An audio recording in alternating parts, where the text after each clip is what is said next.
Hi guys, happy Wednesday. Welcome to our penultimate assembly of the year. Just go straight into it. The five senses, five things you can see, four you can feel, three you can hear, two you can smell, and one thing you can taste. Give yourself maybe 30 seconds to have a go at that. Right, this theme of the week is quite a nice one, really. I feel friendship. Friendship is mutual affection between two people or two or more people, and there's some other words that you can use there: companion, confidant, brother, sister, or any other sort of family terms, I guess. Um, really nice, really nice theme of the week. Excuse me for this week. This is my dog again. You might recognise the pictures. I lifted them from another assembly earlier this term. But dogs are often called man's best friend, which I think is is quite fitting actually. Man's best friend. So my dog Hugo, for all of his faults, is loyal. He knows when I'm sad and when I'm anxious, and when he knows I'm sad, he'll come and sort of sit on me and nuzzle me and sort of just genuinely be near me. He's friendly. He'll come and say hello to anyone. He'll smile. He's always happy to see me, and he loves playing. And he loves, going out on a run with me and playing fetch and doing nice things and doing fun things that I like to do. He loves doing as well. He's affectionate, and I give him affection back, and he's quite trusting. To both myself and my wife, that we look after him. He trusts me, and I trust him. We have a really good relationship. So when we talk about friendship and dogs being man's best friend, I always thought it was a bit of a weird one until I actually had a dog myself and I saw all these traits. Um, in Hugo and what it's like to be a dog owner. I nearly said dog parent, but that's I'm never going to say that. Being a dog owner, and it suddenly became really clear to me. So if you're not sure about what it means to be a good friend, or if someone is a good friend, try and compare them. It sounds a bit harsh. Try and compare them to your dog if you've got one, or to Hugo if you're stuck. Are they loyal? Do they know when you're sad or anxious, and will they do something to help cheer you up? Do they like doing the same things that you like doing? Can you trust them? Can they be mutually affectionate to you? Can they say nice things about you? Um, Obviously, Hugo can't say anything nice things about me, but he's affectionate in his own way. So to be a good friend, or to think about who's your good friend, think about Hugo, and what he's like. He's actually quite annoying, but I do love him anyway. That's a good quality of being a friend. So let's talk about it. What is a friend? Have a look at the words on the left. So no one told you life was going to be this way. Your job's a joke. You're broke. Your love life's DOA. It's like you're always stuck in second gear when it hasn't been your day, your week, your month, or even your year. I'll be there for you when the rain starts to pour. I'll be there for you like I've been there before, and I'll be there for you because you're there for me too. Now, um, that's that's probably the lamest I've ever sounded, but I don't really care. That, if you haven't recognised it or realised, is the theme tune from the sitcom Friends, um, which I'm sure you guys probably have watched loads of times on Netflix in the last sort of 4 months. Um, but I think the band that did this, the Remembrance, I think it is, summed this up really nicely for what it is, what it means to be a friend. Um, it's all about being there for someone when their life's not going their way, or the way that they want it to. So, I'm not going to go into the lyrics there, but um, I think it's a really nice idea. So, a friend is someone who's always there for someone through any sort of problem. Um, but I think the key line in that sort of introduction to the whole sitcom are the last two there, because I'll be there for you because you're there for me too. And when we talk about mutual affection, it's about supporting each other and being kind to one another and being affectionate and loving to one another.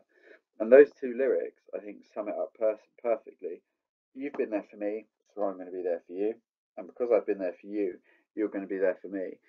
Friendship is not a one-way street, and it should never be a one-way street. And it shouldn't be I'm going to do everything I can to make this person happy. Yeah, that's part of it. But if you're doing that and you're not getting anything back, and that person's maybe just using that or taking advantage, that's not a friendship. Um, I've had that conversation with a few people this year that you've got to look after yourself by choosing your friends wisely and making sure that they're not essentially mugging you off.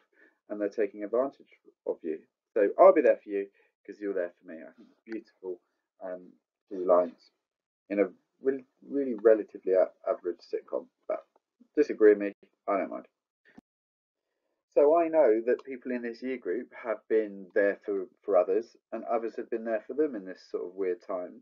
I know that there's groups of friends in our year group that have organised Teams chats and quizzes, or on Zoom, or on FaceTime. I know that there are people who have gone to the parks together and had a bit of a picnic with their families, or rode a bike together, or went for a walk together. I know that there are people out in this year group doing that. And I'd imagine, I dread to think, but I'd imagine your WhatsApps, your FaceTime, your Facebook Messenger, all sorts of these social media things have been going off the wall, and off the chart in the last sort of 4 months. I know that people have been dropping presents to each other. Um, there's been some really like heartwarming examples of how you guys are showing friendship, um, and it's really lovely, and I'm really proud of you for that. One thing I am going to ask though, being a friend, yeah, you can have quizzes on Zoom, and you can go for picnics in the park, and you can, have chats and do this, that, and the other. But this question's been in the news recently and in the media. Are you okay, or are you really okay?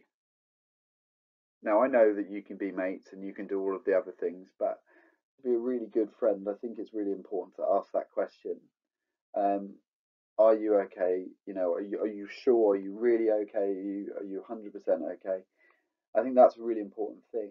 So I encourage you, and I beg you to go out and see your mates, and obviously to do it safely, and to speak to them and have fun with them.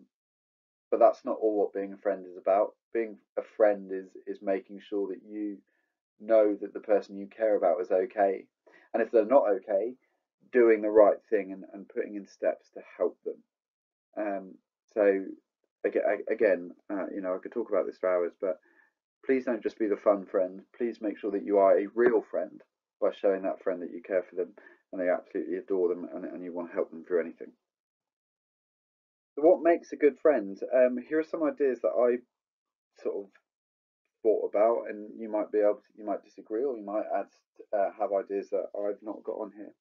I think a good friend is someone who's going to be honest with you, and someone who will tell you the truth whether you like it or not. Now, that doesn't mean to be horrible. That doesn't mean to be overly nasty. That doesn't mean to be overly critical. But sometimes some of my best friends are the ones that I know will shoot me straight. And if I said, "Oh, what do you think about that?" or "Do you think I should do this?" and they're not afraid to give me an answer that I'm afraid to hear, or they're not afraid to give me an answer that they think I don't want to hear. That I know is someone who's a real good friend of mine, because I know that they've got my back, and they're not going to let me do something stupid. Obviously, someone who you can trust, someone who pushes you. I think this is a good one. Someone who pushes you to become the best person you can be, I think, is a really nice idea of a good friend. Someone you can just be in the presence of. I think this is a really underrated thing as well. Um, I think sometimes being a good friend, or knowing that you've got a good friend, is that you can just be with them. You don't have to be talking. You don't have to be watching a film or whatever, or laughing or riding a bike or whatever. You can literally just sit with the same person in the room. You don't need to communicate. You don't need to do something stupid or silly, or whatever, but you can just be with them. I think that's a really good sign of a good friendship. Someone who makes you laugh, someone who has a lot in common with you. But equally, I think it's important to make friends, and be friends with people who you don't have a lot in common with.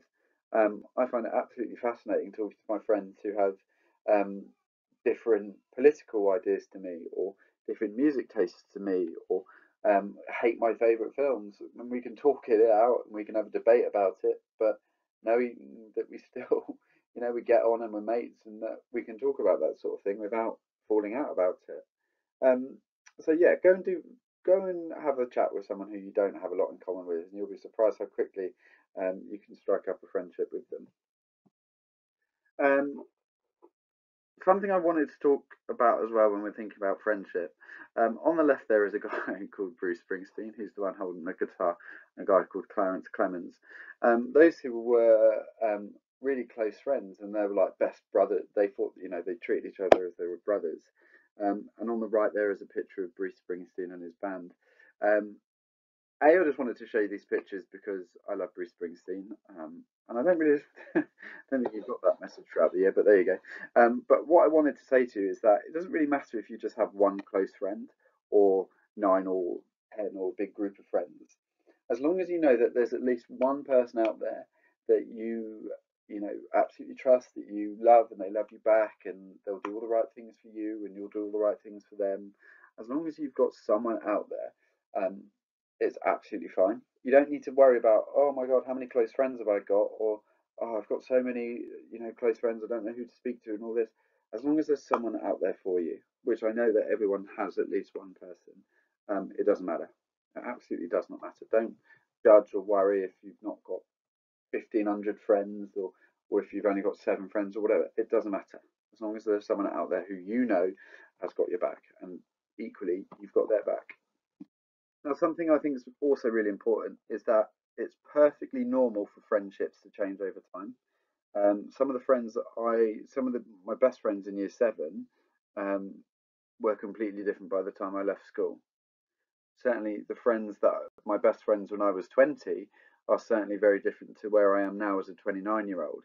I know, right? I look a lot younger, I get it, but friendships change over time, and that's fine. That's normal. That's absolutely normal. And on that note, it's really important to make new friends and different friendships. Um, and that's not a problem. I've had loads of conversations this year with people, not loads of conversations. I've had some conversations with people this year where they've got really upset that one of their friends has made a new friend. That's part of life. That's what it's about. And that's a good thing. That's a healthy thing to go and make and meet new people. I think is so important. And remember, um, you might not speak to someone for a few weeks. You might not see them for a few weeks. That doesn't matter that you know, that doesn't mean that they're not your friends or that they're not important or you're not important to them.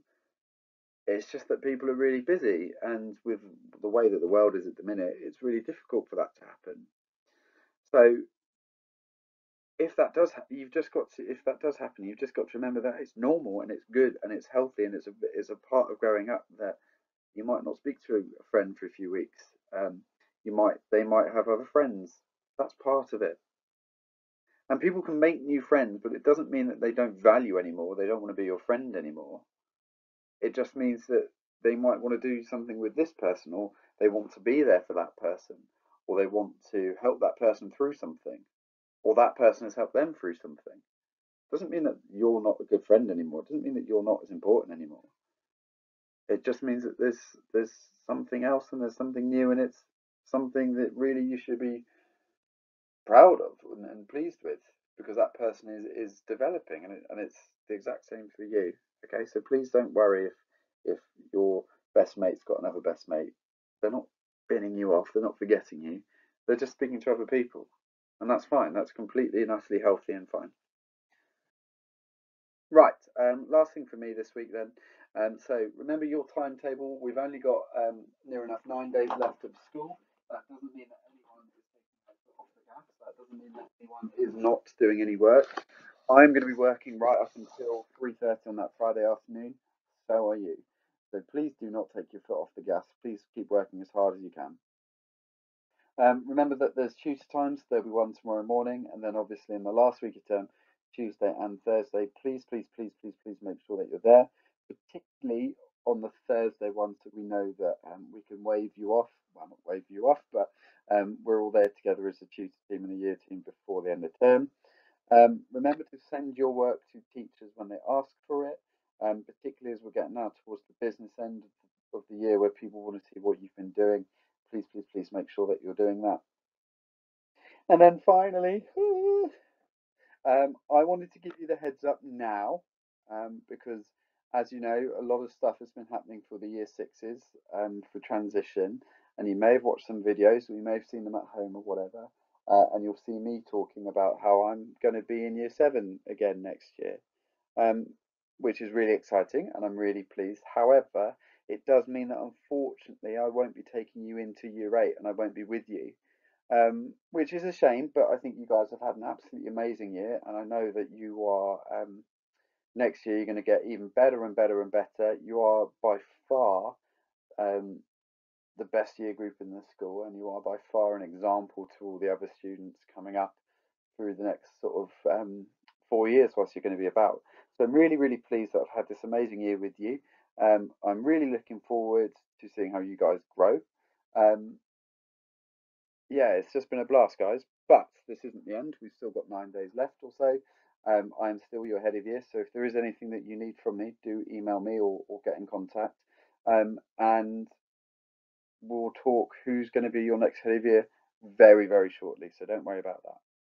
Right, that's it for me this week, guys. Take care. See you soon. We love you. We miss you. Stay safe. Stay positive, and keep working hard. Take care, guys. Bye bye.